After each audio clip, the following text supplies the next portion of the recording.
Bonjour, bonjour à toutes et à tous, bienvenue dans ce temps de parole consacré au CHM et notamment la problématique d'actualité avec ces caillassages. On a avec nous sur le plateau quelqu'un qu'on a invité depuis très longtemps et qui n'avait jamais trouvé le temps de venir, c'est Amada Zakwalou qui est avec nous. En fait la vérité c'est pas ça, c'est qu'il nous a sollicité plusieurs fois et j'avais dit tiens je vais lui faire une petite blague. Et puis quelqu'un qu'on connaît bien sur ce plateau c'est Rigo Tard en Lille est avec nous. Rigo, bonjour. Oui, bonjour Patrick, bonjour à toute la population qui nous écoute et les agents du CHM. Merci à vous deux d'être sur ce plateau. Je le disais en introduction, vous représentez donc un certain nombre de syndicats et au sein même de votre profession. Or, là, jeudi, il y a eu un bus qui transportait du personnel médical, quel que soit son rang ou son niveau. Il y a eu des blessés. Vendredi, vous avez manifesté. Et vendredi soir même, il y a eu encore une attaque. Est-ce que vous en savez plus, d'une part, sur l'état de santé des personnes, parce qu'on s'intéresse aussi et surtout aux personnes, et qu'est-ce qui s'est passé réellement? Amada. Si on en sait un peu plus, non, malheureusement non. Ouais. Les personnes ont été hospitalisées. Leur état, est-ce que ça va mieux? J'espère, en tout cas, j'espère. Ouais. Personnellement, je n'ai pas l'information là-dessus. Et ça reste à la discrétion quand même de la famille et de la personne lui-même. Parce que, bon, une personne malade ne souhaite pas forcément... Bien sûr. Voilà. Mais on pense à lui, on pense à lui, on pense à leur famille aussi, parce que c'est un choc, on va y revenir tout à l'heure avec Rigo, mais c'est un choc psychologique aussi ce qui s'est passé. On pense, c'est sûr, on pense à eux, mais on pense aussi à tout le monde, à tous les salariés de CHM aujourd'hui. C'est vrai, tu l'as rappelé là, ce qui s'apprête un peu à sourire, mais attention quand même, la colère est là, c'est que nous sommes allés voir le préfet le matin et nous entendons dire qu'il n'a pas beaucoup de moyens de répondre à nos sollicitations, c'est-à-dire la protection. Nous demandons juste à être protégés, sans plus. C'est tout ce que nous demandons. Et ça, malheureusement, le préfet s'est dit démuni. Si le préfet est démuni, on est en droit quand même de se poser des questions. Si c'est lui qui doit nous protéger, si l'État qui doit nous protéger est démuni par le phénomène, que va-t-on devenir ? Est-ce qu'il faut attendre, Rigo Tard, que l'État nous protège, vu qu'ils reconnaissent ne pas pouvoir nous protéger, ou il faut qu'on se protège soi-même?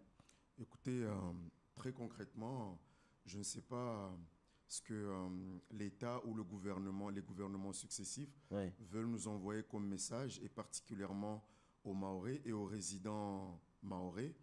Et tout simplement parce que celui qui garantit la santé sur un territoire, c'est l'État. Oui. Celui qui garantit la sécurité sur un territoire, c'est l'État. C'est censé être le cas. Voilà. Donc aujourd'hui, nous avons l'ARS ici pour représenter l'État et nous avons la préfecture.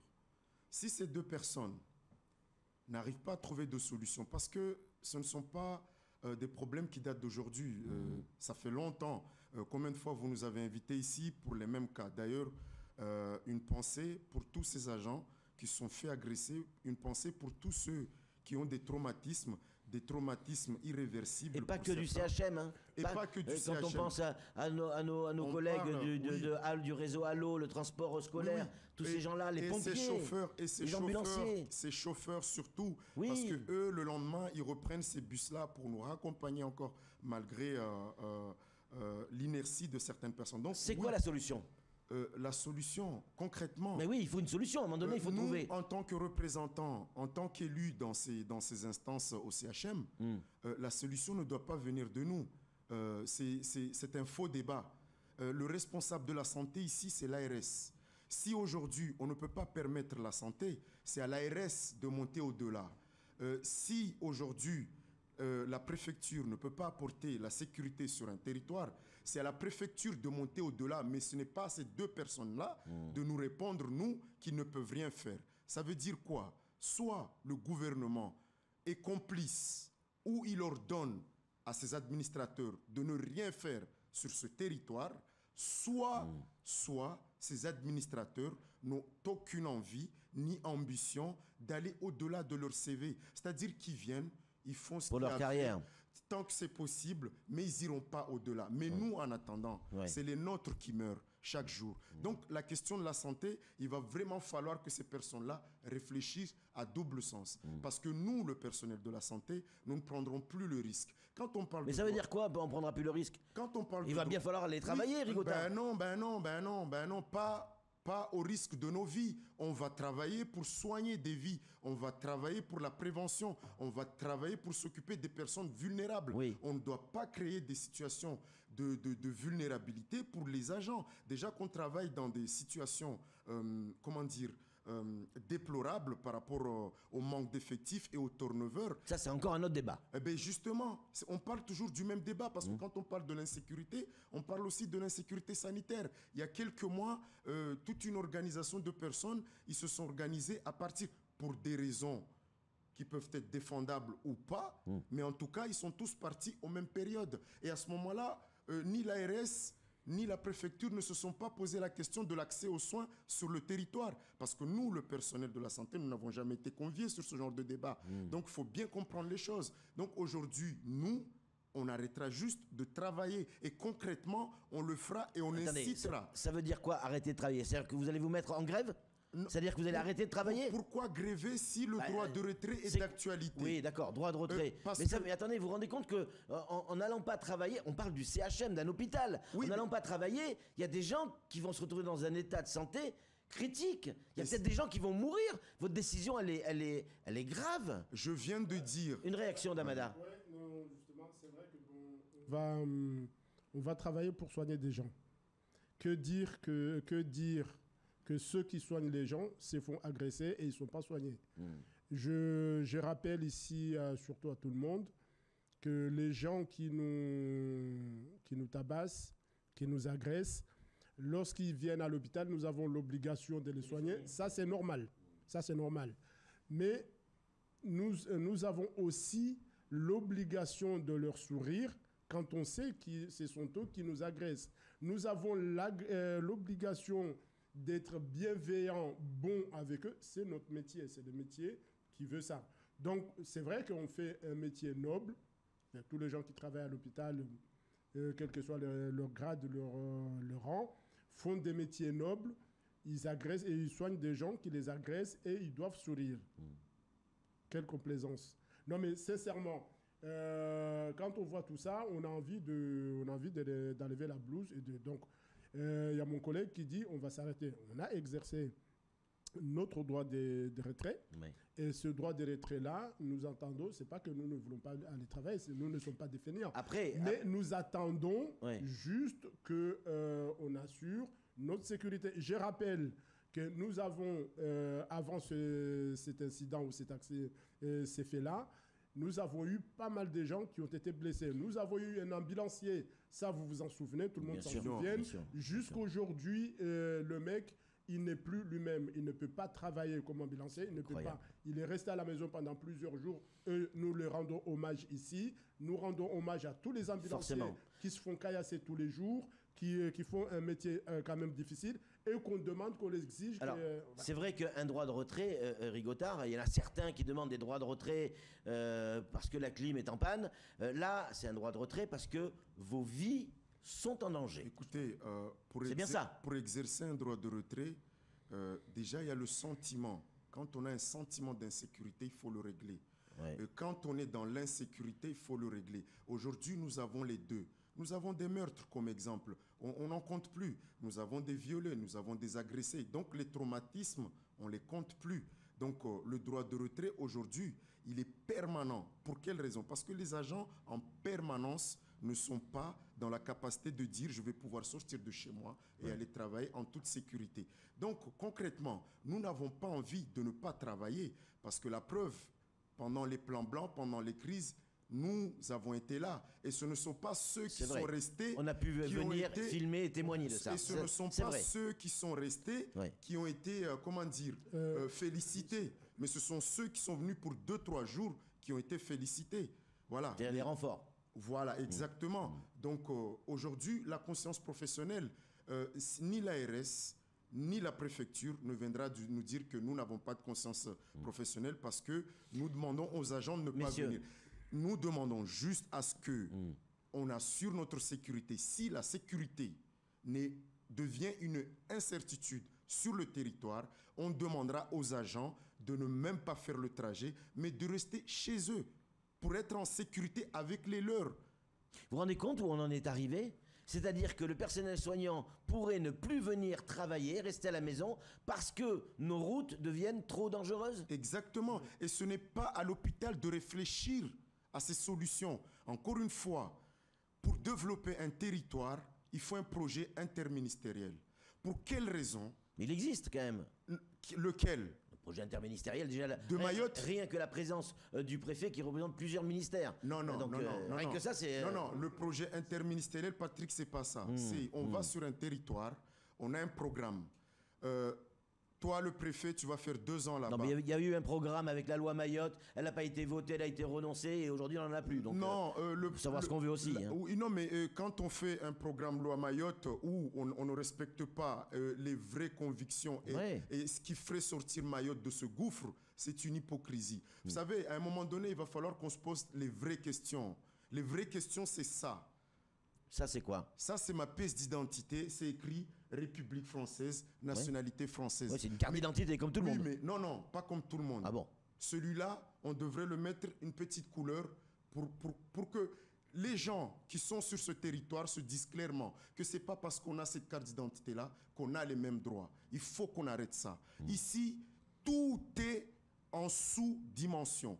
Tout. Il n'y a rien qui va avec le besoin de la population. Qu'est-ce qu'on veut créer au final? Des guerres civiles? Qu'est-ce qu'on veut faire sur le territoire? Comment un territoire de 500 000 habitants, on n'arrive pas à apporter la paix? 253 000. Nous avons une plateforme technique de Total juste à côté. C'est le plus grand investissement que Total a fait depuis sa création. Ça veut dire que c'est un nombre illimité de personnes qui vont venir là pour travailler. En cas de problème sur cette plateforme-là, comment on va évacuer ces personnes-là? On est juste à côté. Ça, on n'y pense pas. Aujourd'hui, nous avons... Quoi? C'est Mayotte qui est censé être, si vous faites allusion aux plateformes qui sont dans le canal de Mozambique, c'est Mayotte qui sera la base arrière en cas de problème. Pour nettoyer les agents et les envoyer ailleurs, pas pour les soigner. Donc c'est déjà une perte de temps qui est concret et c'est du réalité. Aujourd'hui, on a le volcan. Quand on a le volcan, déjà c'est un événement mondial. Oui. Tous les groupes de recherche devraient être sur le territoire et ça, on n'en est pas là. Mais aujourd'hui, en cas de catastrophe naturelle, ça veut dire que ce volcan-là peut provoquer, par exemple, des séismes. Comme on a connu au Maroc ou ailleurs, ou en Libye, bien sûr. Aujourd'hui, s'il se passe quelque chose comme ça, qu'est-ce que nous, en matière de santé, on peut apporter à la population? Il n'y a rien. Donc, parlons vrai, arrêtons les faux débats. Diviser pour mieux régner, ça n'a plus son sens. Je ne connais aucun territoire qui a du pétrole, qui vit dans la paix, dans l'Afrique subsaharienne. Donc faisons différemment sur le territoire de Mayotte. Bon là par contre messieurs, vous n'amenez pas de solution. Non, vous dites non, vous dites oui, non, mais il n'y a pas de solution. Les solutions, ce n'est pas à nous. Si vous aviez les rênes, si vous aviez les rênes de cette île par rapport aux problèmes que vous évoquez, qu'est-ce que vous mettez en place? Ça peut vous donner des idées au préfet. Non. Les idées, on les répète, ça fait 15 ans. Ça fait 15 ans les mêmes problèmes. Il ne faut pas nous prendre pour des bourrins où les gens ils viennent là et on répète les mêmes trucs pendant des années. Ouais. Non. Le préfet, s'il n'est pas conscient de ce qui se passe, il rappelle celui qui était avant, il lui dit alors, t'en étais où? Voilà la continuité. Et c'est comme ça comment ça se passe dans un territoire. On arrête de faire gueuler les gens pour rien et de leur faire dire les mêmes conneries jusqu'à l'infini. Non, on arrête ça. Si nous avions le pouvoir de faire les choses, on verrait à ce qu'il y ait un vrai projet qui respecte le Maoré. On verrait à ce que liberté, égalité, fraternité soit de vigueur sur un territoire français. Amada, voilà. Est-ce que vous êtes inquiet réellement ou c'est juste un coup de gueule de plus? Qui ne le serait pas? Oui. Qui ne l'est pas aujourd'hui à Mayotte? Oui. D'une manière générale, bien sûr, nous sommes inquiets. Nous sommes inquiets parce que quand on sort de chez soi pour aller au boulot, qu'on soit hospitalier ou autre, on n'est pas sûr de revenir. Ça, c'est déjà une inquiétude.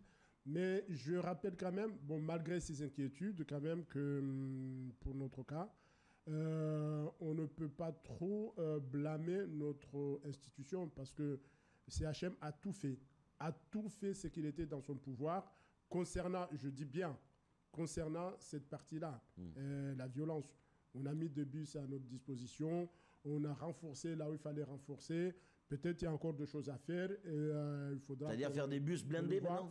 Peut-être, peut-être. C'est fou. Mais là aujourd'hui, tout le monde est inquiet à Mayotte. Mais il faudrait peut-être quand même rappeler que cette violence, la violence à Mayotte, ce n'est pas le seul problème. Loin de là. C'est peut-être même un problème mineur par rapport aux autres problèmes.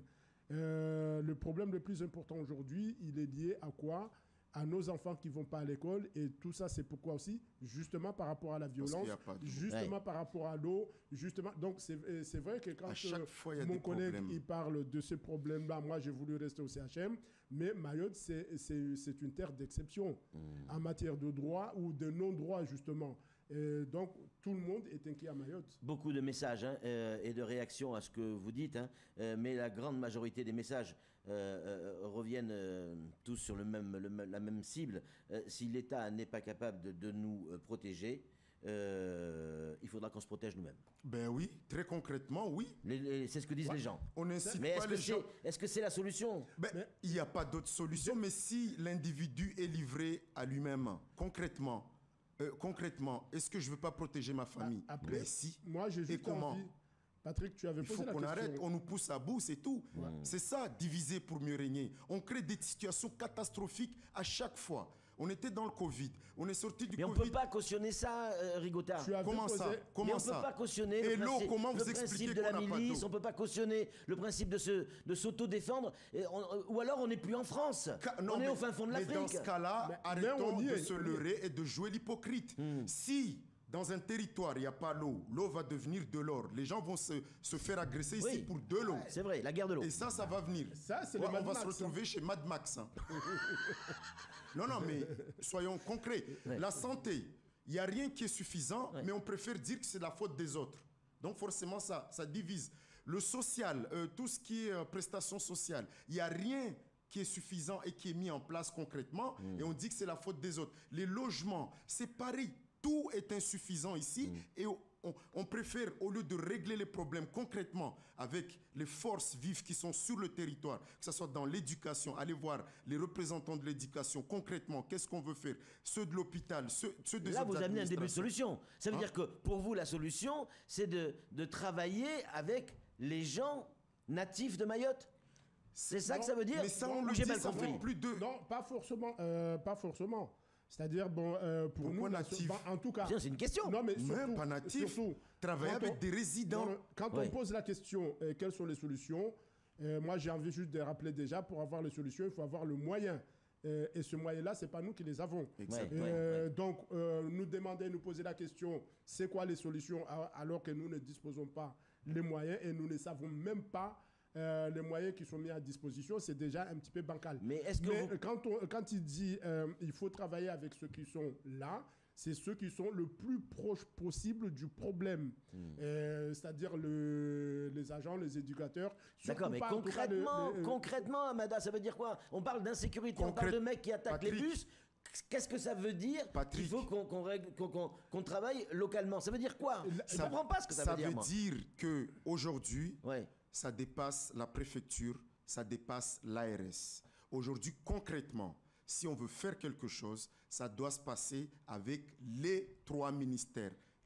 Les ministères qui sont en métropole, c'est avec les ministères. Les intermédiaires ne suffisent pas parce que pendant un temps, ils sont là en train de nous rouler sur de la farine. On vous a entendu, on essaye pour nous dire au final, je ne sais pas quoi faire. Donc concrètement, c'est avec le ministère. Donc, si aujourd'hui nous rentrons dans un mouvement, ce sera ni avec l'ARS qu'on discutera, ce sera ni avec la préfecture. Comme ça, ils sont bien prévenus parce qu'ils n'arriveront pas. Avec qui? Donc avec le ministère de l'Intérieur, avec Darmanin directement. Ce sera avec le ministère de la Santé et le ministère de l'Intérieur et de l'Éducation.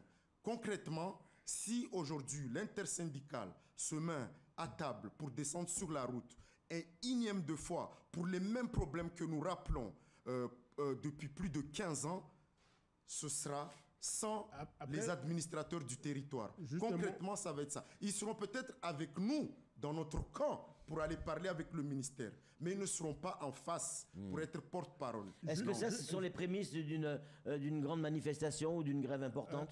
Probablement, mais juste pour revenir un petit peu en arrière, Ouais. je pense qu'il faut changer des paradigmes déjà pour commencer. Je pense qu'en posant la question, mais qu'est-ce qu'on peut faire? Je pense qu'il faut faire le contraire de ce qu'on est en train de faire aujourd'hui, c'est-à-dire de peut-être avec les organisations qui travaillent justement avec ces jeunes, sont-ils adaptés ou pas? Parce que quand on voit des jeunes confiés à des organismes et que ces jeunes-là, ils préfèrent s'y trouver là-bas parce qu'ils vont faire des canoës et kayaks, parce qu'ils ne sont pas encadrés. On a des jeunes qui sont probablement des criminels, qui sont mis dans les mains des, je ne sais pas si c'est des associations, je ne vais pas citer des noms, mais qui s'occupent de ces jeunes-là, et ils sont relâchés, c'est-à-dire ils travaillent pendant 7 semaines et puis on le remet en circulation. Quand on confie ces jeunes-là à ces associations, c'est pour le rendre un petit peu, je trouve, c'est de le faire acceptable, enfin, voilà, l'insertion, pour qu'ils s'insèrent à la société. Et quand ils sont pas encore prêts à rentrer dans la société, on les laisse parce qu'ils n'ont pas les moyens, peut-être parce que ces jeunes-là, ce sont des criminels, des délinquants. Donc, ils deviennent encore beaucoup plus violents en rentrant que... Dernière question, messieurs, parce qu'il est déjà 8 heures passées de quelques minutes. On sent bien votre colère, j'allais dire légitime. On l'entend, et je crois qu'il n'y a pas une personne sur cette île qui peut dire qu'il ne comprend pas votre colère. D'accord? Là-dessus, je pense que tout le monde est évidemment d'accord. Mais vos propos font peur, dans le sens où, quand on parle de grosses manifestations de l'intersyndicale, Rigotard, ça fait 20 ans qu'on est sur l'île ensemble. Ça fait 20 ans, on sait ce que ça peut donner, une grosse manifestation. On sait comment ça peut déraper. On le sait très bien. Donc, est-ce qu'il y a... Ma question, c'est la suivante, et c'est la dernière. Est-ce qu'il y a encore moyen d'éviter cette grande manifestation? Évidemment. Et comment? Évidemment, je reviens encore sur le plan ministériel. Ouais. Encore une fois, je vous donne juste un exemple concret. Aujourd'hui, les différents ministères, ils sont capables, en fait, de donner, d'investir sur un grand budget pour donner à des personnes qui viennent dans les territoires, ou particulièrement à Mayotte, pour aider, pour renforcer pour 2-3 jours, mais ils ne sont pas capables de donner ces mêmes avantages à ceux qui restent, à ceux qui viennent là et qui restent, à ceux qui sont là et qui restent. Donc, on parle du même ministère. Donc, c'est pour ça que je vous dis encore une fois, on ne va plus nous embrouiller ici-bas. Le débat aujourd'hui, nous, on le fera en intersyndical. On demandera le dialogue. C'est d'abord le dialogue.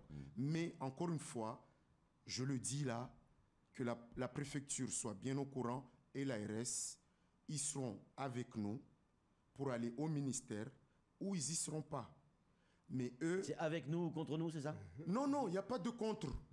Pour développer Mayotte, il n'y a pas de contre. Soit on est avec nous, on avance, soit on n'est pas avec nous et on n'existe pas. C'est tout. C'est tout. Il faut prendre ça comme un avertissement? C'est une invitation. Non, pourquoi avertissement? Parce que... Non, parce qu'on les invite. Parce qu'on connaît Mayotte et on sait on les invite à faire leur vrai travail, c'est-à-dire, une fois ils viennent là pour veiller à ce que les choses se fassent, mais quand les choses ne se fassent pas, ils doivent aussi le remonter comme tel. Allez, en conclusion, juste en conclusion, moi je pense que pour répondre à la question clairement, je pense qu'il y a une lame de fond par rapport à la mobilisation générale. Il y a une lame de fond qu'il est impossible à l'instant T de l'arrêter. Parce que bon, la colère, ce n'est pas que les agents de CHM qui l'expriment. Non, ça rajoute l'eau. La colère, ça rajoute l'eau, ça rajoute l'éducation, ça rajoute les agressions et surtout la réponse qu'on donne aux gens peut-être honnêtes, excédés, et qui répondent à une agression. Ce sont eux qui se font emprisonner. Il y a le ministre des Outre-mer qui arrive fin septembre pour passer cette fois-ci 2 jours à Mayotte. Peut-être qu'il amènera des réponses et peut-être que vous aurez l'occasion de le rencontrer pour discuter. Le but étant de désamorcer cette lame de fond dont vous parlez, Amada. Concrètement, faut conclure là. Non, mais quand on parle déjà ministre de l'Outre-mer, pourquoi on aurait un ministre de l'Outre-mer quand on est un département? Est-ce qu'il y a un ministre... Parce qu'on a un département d'outre-mer. Oui, mais est-ce qu'il y a un ministre de la région Alsace ou la région Rhône-Alpes? Non, il n'y a pas de ça. Donc déjà, ça définit aussi là où on nous place. C'est-à-dire qu'on a un ministre intermédiaire, c'est-à-dire un super préfet, pour ramener les choses. Et les choses se perdent en cours de route. Donc, ministre de l'Outre-mer, non. C'est les ministres qui doivent décider pour le territoire. Tu sais, Patrick, merci. Tu sais, Patrick... Voilà, on va être à la bourre, je vais me faire tuer par la régie. Non, mais tu sais juste que le ministre, ça nous ramène à les heures sombres de la République, où on avait aussi les ministres de la mer. Ça évoque quelque chose. Oui. Donc c'est juste pour dire ce qu'il disait là. Merci Amada, merci Rigotard d'être venu sur ce plateau et d'avoir choisi Kwesi pour exprimer votre sentiment. On est persuadé qu'à tous les niveaux, que ce soit à Mayotte, mais que ce soit aussi à Paris, ce message sera entendu. Il est encore temps de trouver des solutions. Bien sûr. Et on veut y croire car... on a connu des grandes manifestations à Mayotte. Pour ceux qui sont là depuis pas longtemps, ça leur parle peut-être pas, mais pour ceux qui sont là depuis longtemps, je peux vous dire que ça parle. Allez, c'est tout pour ce temps de parole. Tout de suite, la suite de nos programmes.